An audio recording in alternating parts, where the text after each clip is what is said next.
Take a moment, let's vibe. Dr. Jackie's here, changing life loving you. Yeah, that's the groove, life loving you. Feel the truth, move, life loving you. It's all we do. Come on through, it's just for you. Hey, it's Dr. Jacquie for another podcast. This one's really good. It's entitled The Unseen Seed, How to Blossom After Life Tears You Down. And I just think the title alone just speaks volumes because if you have not been torn down, you haven't lived. So I want you to follow, like, and share. Now let's jump in. I wanted to open up with just this. A few years ago, I watched a close friend rebuild her life after divorce that left her just hollowed out. At first, her rebuilt looked sharp. She mastered how to maneuver, how to manipulate, how to armor up. She wore her scars like jewelry until one day something shifted her. She met someone and they asked, "Who are you beneath all of this?" And for the first time in years, she was rattled. She didn't have an answer, but it forced her to dig deep and to ungnarl the roots of what had become her life and to find out who she had always been and what it was, the paths forward to being that person. So today we're talking about the process of true blossoming, not the performative kind, not the healed for the plot version, but like the real. So I really wanted this conversation to be on the real. So I've invited Alex, also known as Homestead Poppy, to join me on the podcast because I feel like you got a lot to share about being real. Now I'm the older, you're the younger. I'm the feminine, you're the masculine. And so I really kind of felt like it would provide a certain dimension so that anybody that's tuning in, there's something definitely for them. And so as we start, I just wanted to launch off with just this question. I want everybody to kind of think about one particular issue that shook your world, that broke you into pieces. And I think we all have that. I remember my first real heartbreak was, my sister being struck by a car, destroyed my world. I remember that whole year was a blur. Then my second one was in college, my first love, and that going south.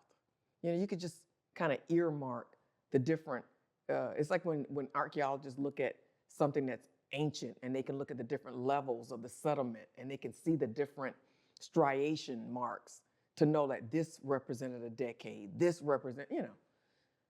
But would you like to share what it was for you, a life-altering event? For me, it was when I stopped being an athlete Mm-hmm. because, there was a lot of things that I liked to do, but then there was something that I loved doing. And to me, being an athlete was something that I loved. It's something that, it's It like, defined you. yeah.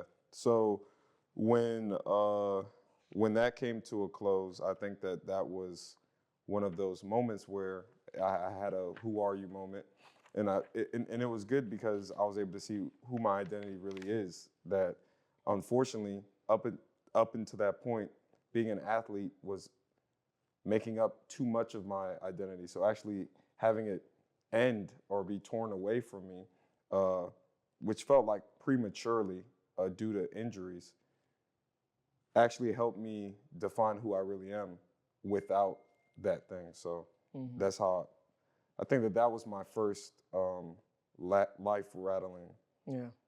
Mm-hmm. event. Well, I'm going to let you, moderator.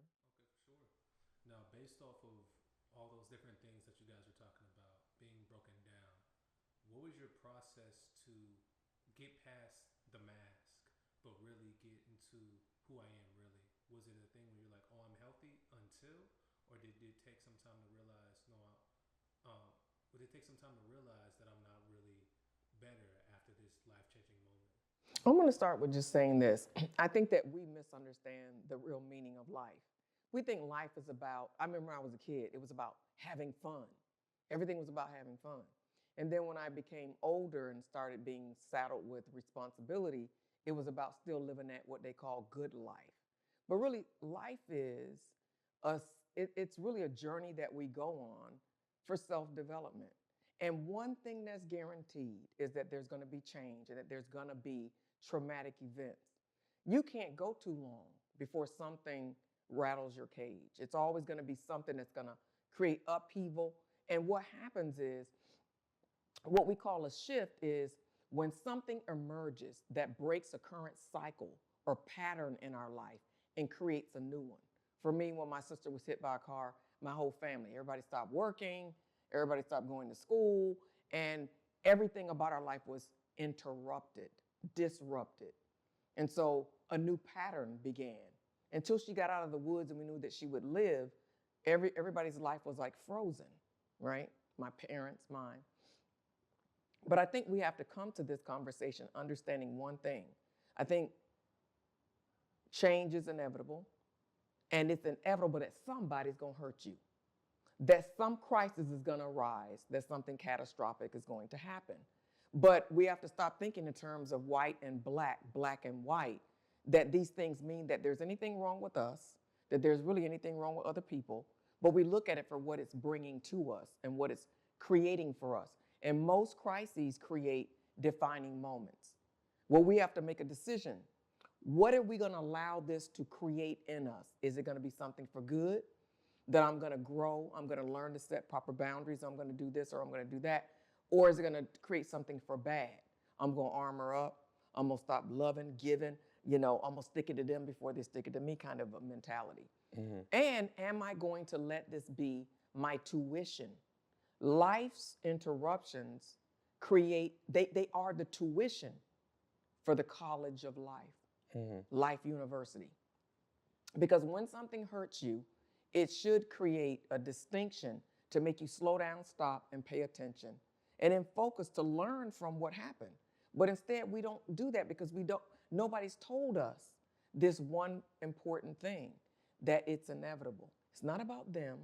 It's not about what they did. It's about what is this going to give you or bring to you that you didn't currently have. Mm-hmm. And it's not about what you can stop or control or prevent from happening. It's about how you go through it. I heard somebody say this. They said, resistance creates the most pain and suffering out of anything in life. Resistance, you resist. I know for me, once I got so broken down, everything for me was, I got to prevent that from ever happening again. Mm-hmm. So I used a lot of control to make sure things didn't happen. But a lot of times, it's the wrong choice. It's the wrong key and the wrong ignition, right? Instead of trying to control situations, why not grow? So a lot of the things that I needed to learn required growth, not control. You get me? Very, very big difference. It meant that I had to start to do something that I wasn't doing before. Mm-hmm. So something that you touched on about life being a journey is something that my event literally brought me to, because I had to think, all right, Alex, let's say I continue to be an athlete. For how long? Mm-hmm. Eventually, this day was going to come. Mm-hmm. Meaning, I was so wrapped up into what I thought being an athlete was, not understanding that's for a limited time anyway. No one does that for their entire life. Mm-hmm. It's actually a milestone. So when again, kind of getting heartbroken makes you shift back into reality to have that perspective that you can't have while you're in it. Because in order to be at a high level, you can't think mm-hmm. that way. You mm-hmm. have to live like this is all that matters, because there's such a short time to be at that level. And touching back on what you said about life being a journey, I think that especially my generation and those under me, it's hard because everyone's sharing their journey. That's not truly their journey. It's the edited. It's filtered. The edited, filtered one. So even with me reaching certain heights, a lot of it, when I look back at it, I'm like, oh my God, I was crazy. I would never do that now. Understanding what I put my body through, what I, just all of the struggle and all of it for just a little bit of glory. Mm-hmm. But when you've been, indoctrinated to only feel dopamine hits mm-hmm. from being first, from mm-hmm. being one of the best in the state, and you know, all of those type of things. You're willing to go through anything For that recognition. for that recognition, not understanding you're building an identity around praise. So then now when you're not that person in the limelight, who are you? The excerpt that you started off with kind of posed that question where it's like, hey, it appeared Who are like you really? exactly, like it appeared like this guy said, hey, I see who you're presenting yourself to be, and you look amazing, and you are amazing, but who are you really? Yeah. Because it's an act. You know, it brings me to a point even of how women use makeup. See, before makeup was used to enhance what you already had, what you already were. Now makeup is transformative. For sure. You can see a person made up. They literally took an hour to paint on a face that looks nothing like their true face. Yeah. But it makes me think that there's a lot of shadows and changing identities, changing values of what's important, you know, emerging now. Like, I guess people don't even care. Like, they know they're gonna take that hair off. They know they're gonna take them nails off. They know they're gonna take the eyebrows, the lashes, and the makeup off. At least at night when they sleep, they're gonna have to take something off, right? But they don't even care that the person sees them like that. It's like, well, as long as I can put it back on again, you know, that's my glory. So I wanted to touch on what you guys talked about, is those dopamine hits. And one thing that I think about when I think about the dopamine hit is how sometimes people talk, and sometimes that talking gives them the dopamine hit. One thing that it talks about here is neurobiology almost is a dopamine trap, and how if you go from, like he talked about, praise, whatever your dopamine addiction will be, will keep you in a cycle of almost, but not truly evolving and getting to there. So that's things I want to talk about, is how do people break out of that dopamine cycle, instead of like, well, I look like I'm healed, I look like I've moved forward, but actually breaking out of that dopamine trap and doing the real work like you're talking about. How does one do that? So I'll go first, Doc. I'll say my advice and my opinion is to focus on the journey, because a lot of times people don't understand that the most value that you get is in becoming, not the crowning moment. It's literally, who were you developed to become to achieve that. So even my experience professionally, I've learned so many skills while doing a role. And those skills have developed me into a different person that now I am qualified to do X, Y, and Z, and I wasn't even training for that. Right. But it was understanding that my journey and just trying to be excellent in my assignment led me to not only hopefully being excellent in my assignment, but also developing other skill sets and just other, I would say, attributes that actually lead me to my next. Where if you just focus on that one thing, then when you get it, you have to create another big thing. So I see so many people are chasing and they're never getting fulfilled. Well, I like what you said about the journey. It's really about the journey. If you focus on the journey instead of the expected end. And I think that for people like me who are very goal-oriented or very goal-driven, that's a challenge, because you're always looking at, okay, you've set your sights on something, everything is put into this lane of getting to that place. And what it did is it made me short-sighted, because a lot of times I didn't enjoy the journey and I missed things along the way because I was so focused on that end goal. But I don't think I can really add more to saying that you really have to focus on the journey. I think that was my opening statement, is that it's really about the journey, and it's about everything that happens that you consider good or bad that happens to you along the way. Yeah. And what choices are you making as a result of that? Now, if you're chasing the glory, it's going to be very short-lived. Yeah. One of the thoughts that I had, even as you brought up the neuroscience, is this. You said, well, what can you do to, start that? It's going to happen. Yeah. With or without your consent. Something is always going to shift you from that. For you, it was injuries. It could be somebody that just decided, I don't want to coalesce with you anymore. I don't want to do life with you anymore. It could be that you lose that position that you were in. The funding was pulled. It could be a number of reasons, but something will always shift you. So with or without your consent, the thing is that I've always thought about it this way.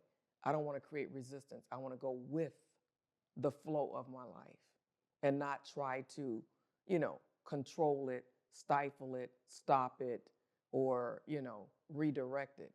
Just go with the flow and accept that God has a plan for you that's greater than anything that you could ever put together, and that he knows what he's doing. He knows his thoughts, his plans towards you, and that they're all good.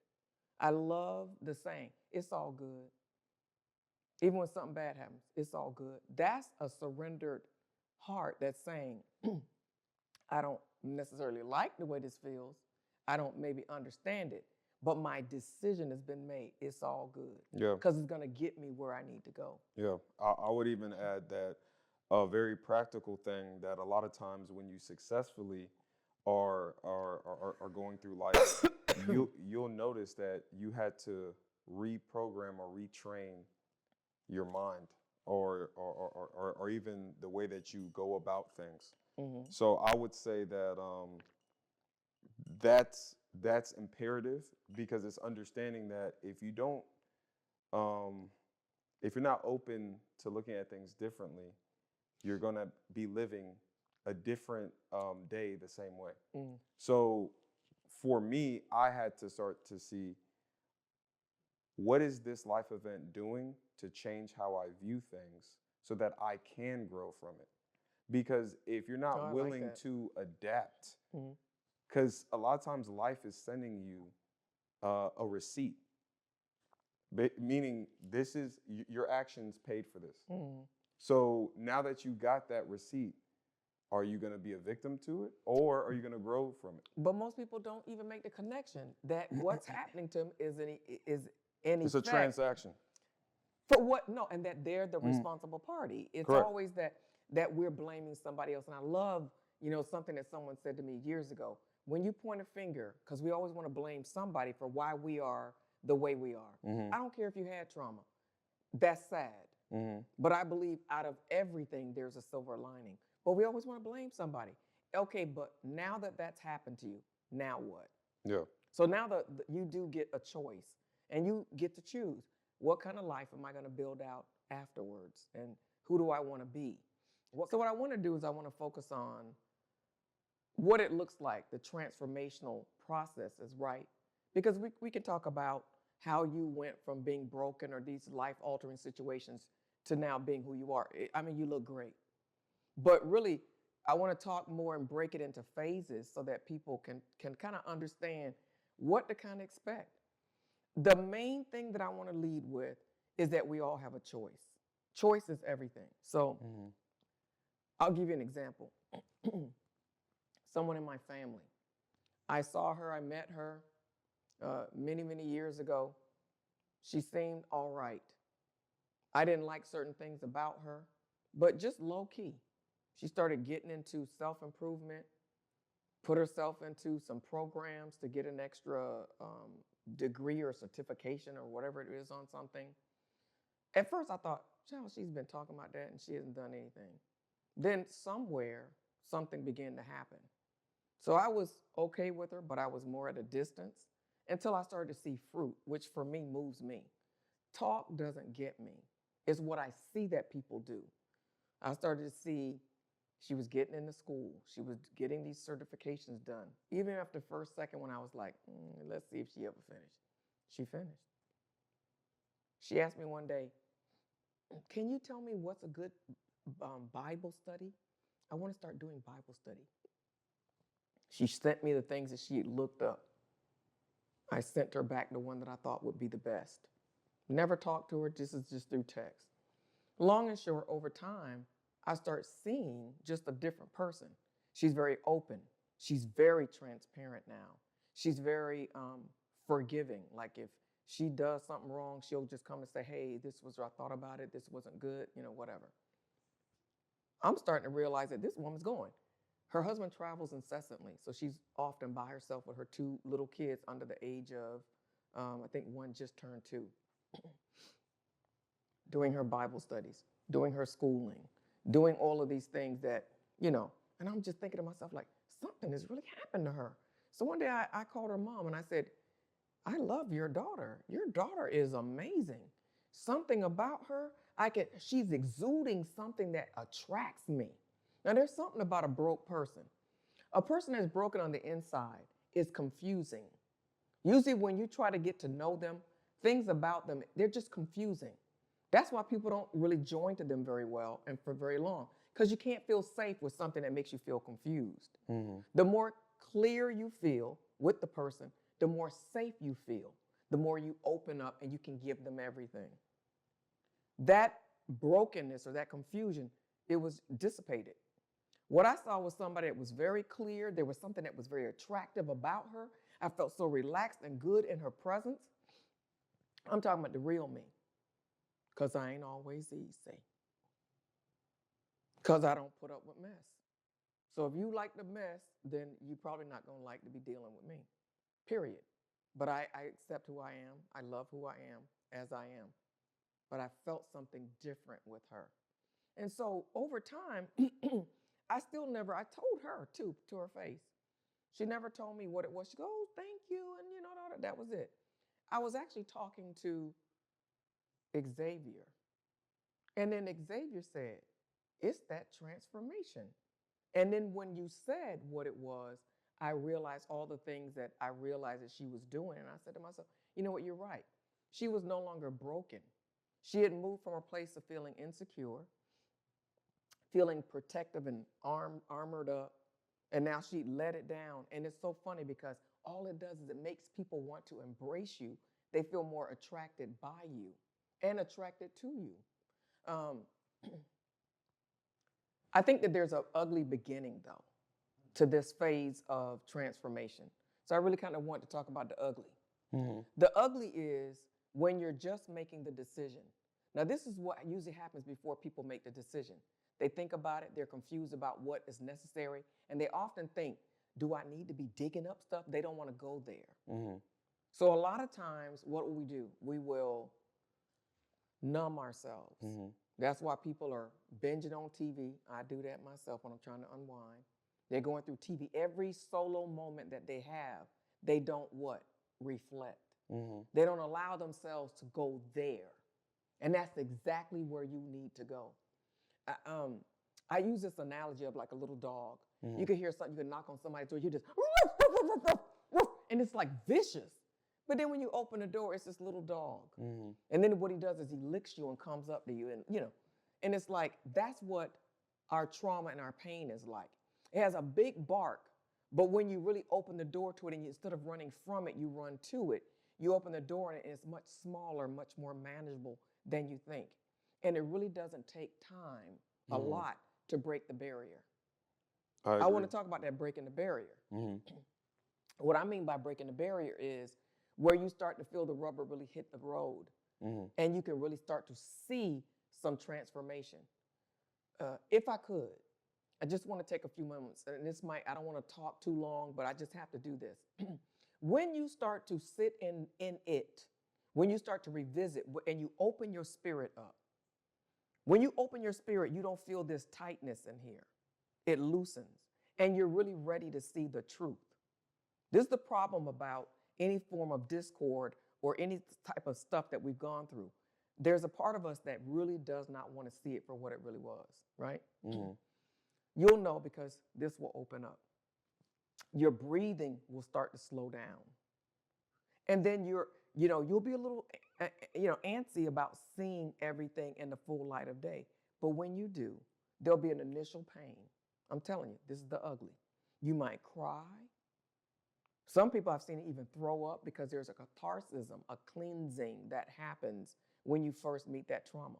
But what I want people to be aware of is what is the narrative?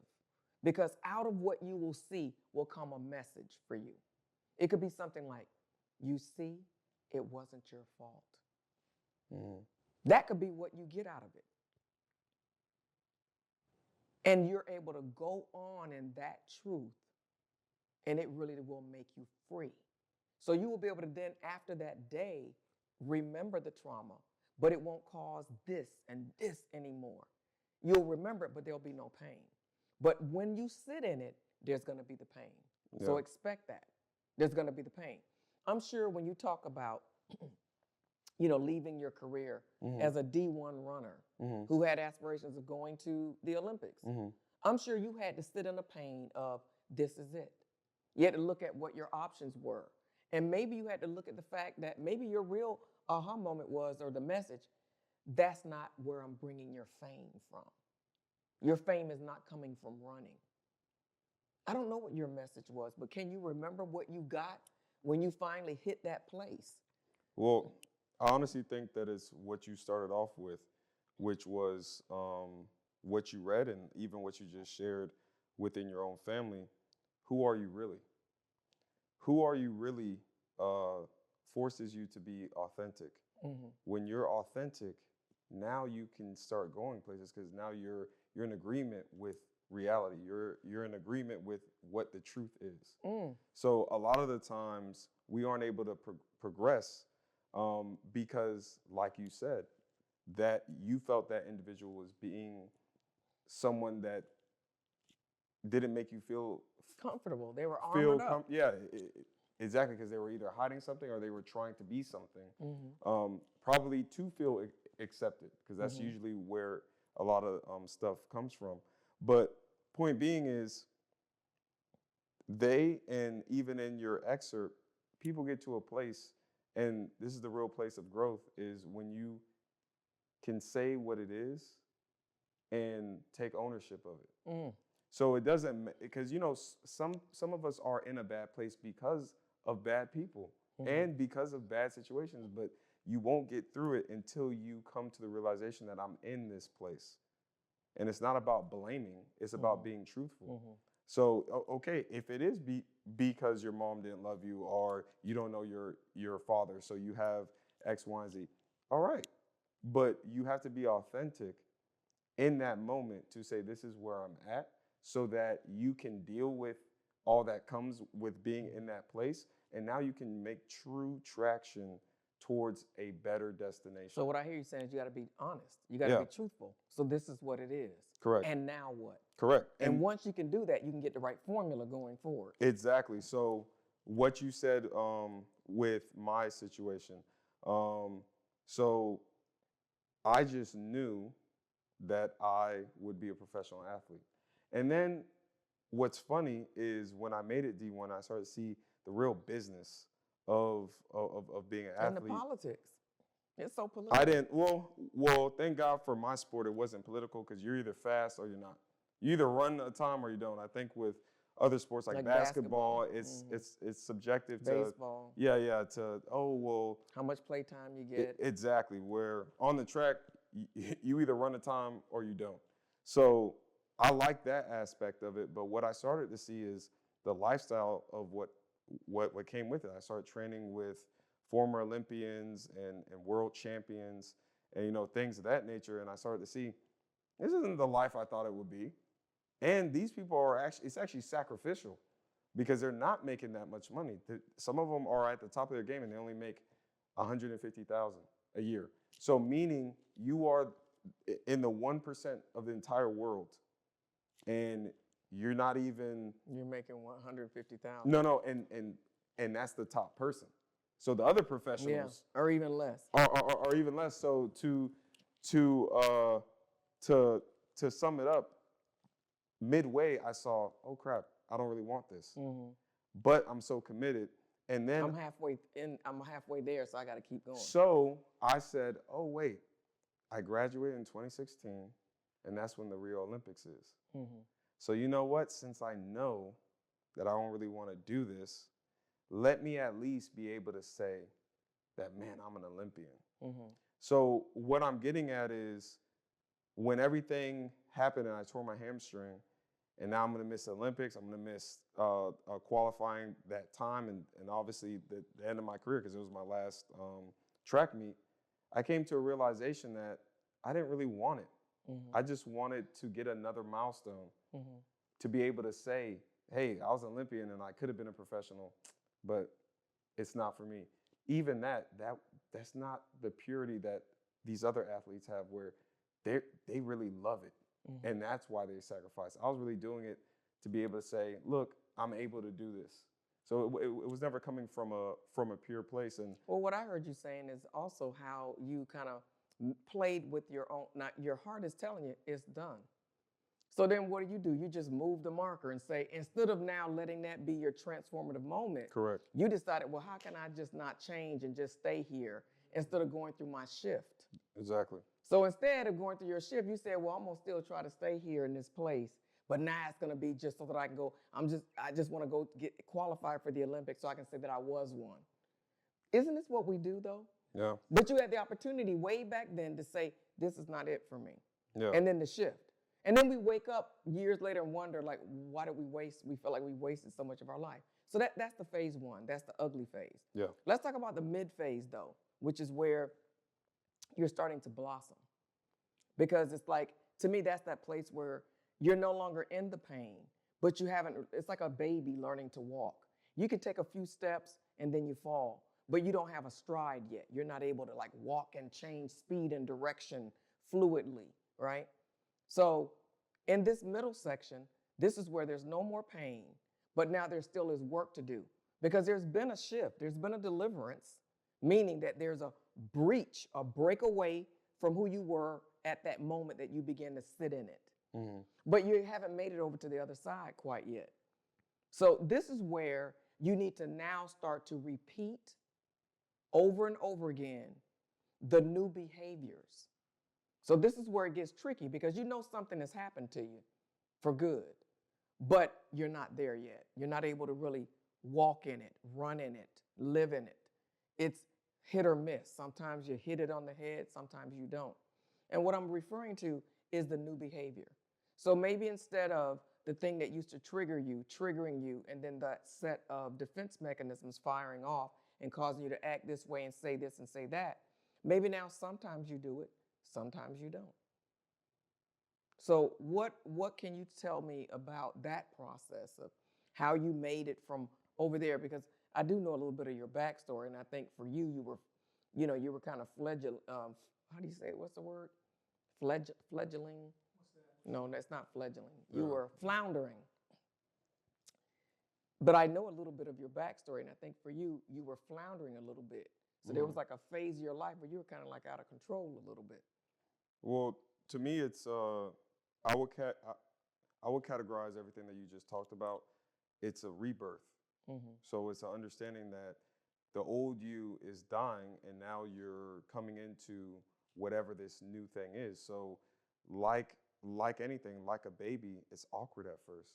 If you see how babies move, they squall around and they look out of place because they're used to being tight and in that fetal position. So now that they have the freedom, This mobility. yeah, that it's awkward. It literally takes them a year to be able to just stand and walk without falling. So it's an understanding that during that process, it's going to be awkward, it's going to be ugly. Yeah. Because you're literally going somewhere that you've never been, and you're literally becoming something I love new. that. But you need accountability. So you need some people around you that's going to tell you the truth. Yeah. And that you can be responsible to, that they're going to hold your feet to the fire.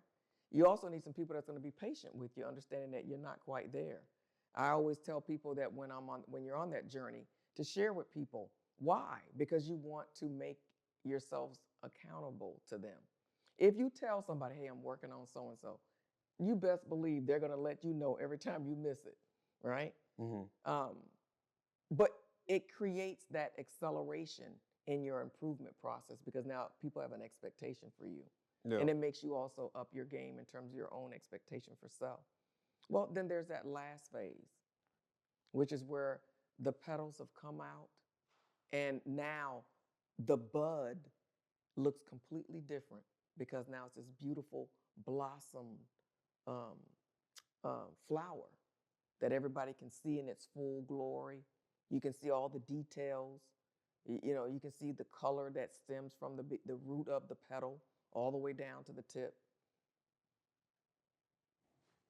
It's a beautiful thing. Now people can see. It's kind of like what I was saying about my family member, how now she's very attractive. You can tell, like, Even when we go out places, there's something about her. She radiates something. And it's not on the exterior. It's something from in here. It's something from in here. You can sense that. What are your words regarding that? So I would say that, I try to be practical. I'm gonna stop. I'm gonna stop because maybe you don't have anything to say about that. Because I could just make that a statement and then talk about. I do. Okay. So what I would say about that is, practically, I like to ask questions. So, all right. So how do I know that I'm at that stage where I'm fully blossomed and things of that nature? And when I look back at other people as well as even my own journey, it's usually that you're in a place where you're thriving, but you don't care about all the things that you used to care about or that you thought you would care about. So athletically, I literally think of those Olympians. Mm-hmm. When they're on that stage getting that gold medal, they actually don't care about the medal.